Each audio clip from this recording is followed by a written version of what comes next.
1964, I was early 20s. I had just finished doing my master's degree at New York University, and I had a BA in history from Hamilton College.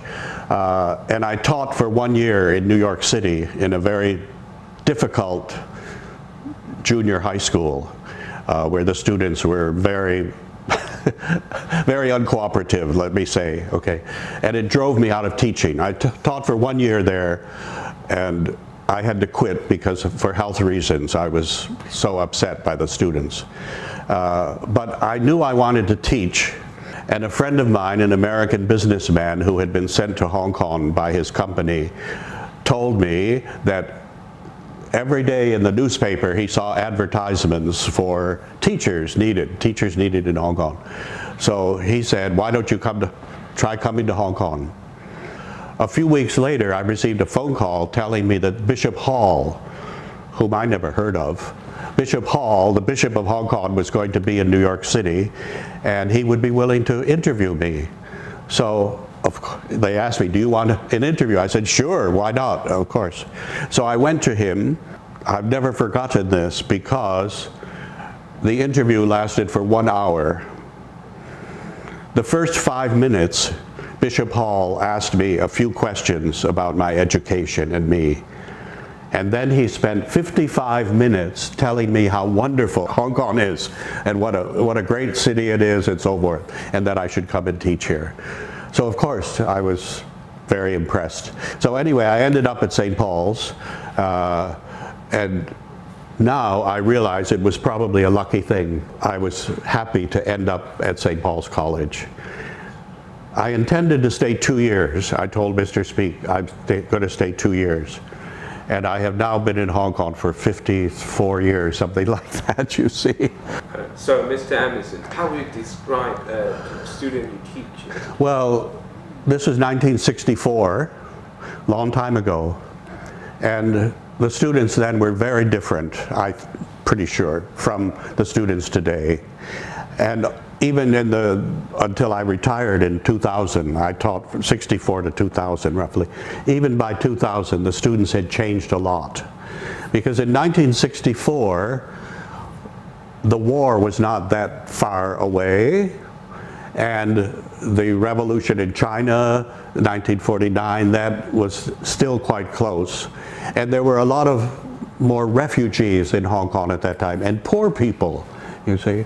So we had quite a few really poor students who were living on rooftops and in squatter shacks and so forth. I don't think today that happens, you see. So the outlook of the students and the way they acted was very different from students today who are so fortunate. But in 1964, it really was very different. One story I remember very well was one of the students had gone to England to study, but he had a very hard time. He was one of the very few Chinese students, and this was in the 1970s, quite a while ago. He was one of the very few Chinese students, and he had a lot of trouble getting along with the English students, not surprising, okay? And one day or night there was something going on, and somebody threw a shoe in the school, in the dormitory or whatever, wherever they were, and it hit him in the eye and caused serious damage, and he had to go to the doctor and so forth. And his parents were Thai Chinese, and when they found out, when they heard about this story, you know, what had happened to their son, they decided to bring him back out of England. And they brought him to Hong Kong. At that time, I was acting vice principal. Mr. Ha was away on a trip, and I was the acting vice principal. And the boy came into the office with his mother and told me this story. So I said, yes, I'll take him. We have a vacancy in Form 3 or something. He can come.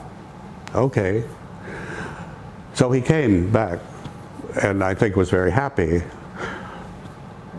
A few days or a couple weeks later, when I was in the office, sitting in the principal's office, the secretary came in and said, Mr. Emerson, there's a lady out here who wants to see you. I said, oh, a lady wants to see me? Okay.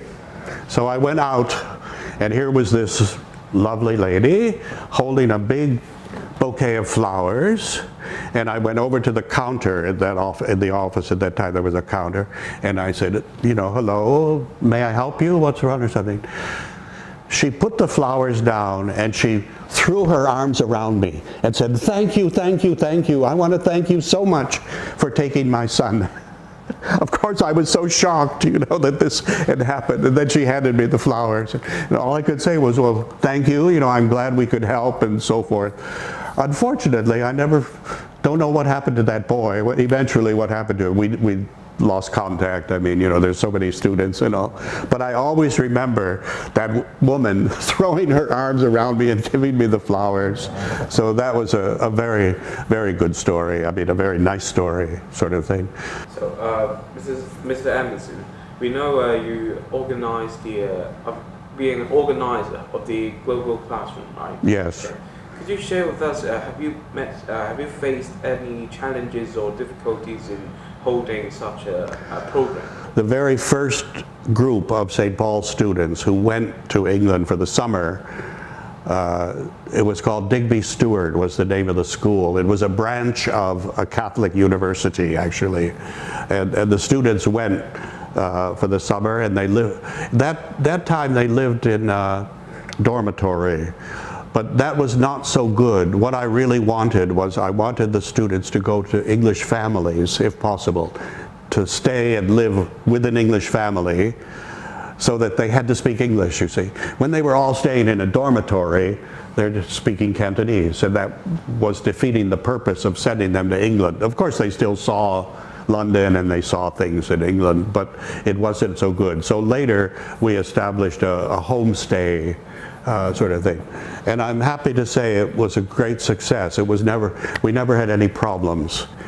And so once that started, other schools, it's amazing, other schools in Hong Kong heard about it, especially the Anglican schools, you see, the grad schools like St. Paul's, they heard about it and they started it as well. And of course it just kept growing. I mean, you know, we kept sending them, and then it wasn't for English. I remember I was very amused when the Gardening Society came to me and said, Mr. Emerson, we want to go. I said, the Gardening Society? A summer trip to England? Okay. So they actually, I mean, all we had at that time were some potted plants, a gardening society at St. Paul's, but anyway, that sort of thing. They went, and they went to Holland, you know, and they saw all the tulip fields and this sort of thing, and actually it was quite a good thing. School as St. Paul is, or what qualities does St. Paul has? St. Paul's, like all these schools, follow the English traditions, for example, of having a uniform, a school uniform. We never had that in America. I wish we had, because both my sister and I spent so much money, I can tell you, when we were in high school on clothes, because my sister would not wear the same outfit, you know, 2 days in a row. It had to be a different outfit, and me too. I mean, I every day had to put on different clothes, and in those days we were quite fussy about our clothes. So we spent a lot of money. So having a uniform is so much better, because although rich students can go to tailors and have it beautifully made and so forth, still there's more or less a leveling, and I think this is a very good thing. But what I was trying to say was I noticed St. Paul's students, on the whole, are very good about their uniform. Now, one reason for this, I think, is because of a previous principal called E.G. Stewart. There were two Stewart brothers, and the younger brother, E.G. Stewart, was an army man. I was told that he used to line the students up in the playground. We didn't have a hall then. I don't know, they had assemblies outside, I think. He would line the students up, and as a former Army E.G. Stewart, Colonel Stewart he was called, he would inspect. He'd go down the line of students and look at their shoes, and their shoes had to be shined. And the right socks, you know, and he didn't allow white socks or this sort of thing or something, and had to look right. So a tradition, this is how traditions are born, and they start. And luckily, I think this has continued in St. Paul's. So St. Paul's College is Hong Kong's oldest school, and its history reflects Hong Kong development as well. So do you have anything that you want to share on it, like the history of Singapore? To me, I felt very fortunate to become part of a school that had an interesting and long history, even though it was at times it stopped and started again and so forth. My hope for the future is that it doesn't forget the English contribution. The contribution, 100 years ago, even earlier this century, made by the Anglican Church, the English teachers who were here, the English principals who did so much to establish the school and make it what it is today, really. Naturally, with the handover in 1997, Hong Kong is much more Chinese than when I first came. But that's all right, that's history, that's the way things happen. But my thought, my plea is don't forget that your roots and your starting depended a lot upon England and upon English people and the bishops of Hong Kong and these people.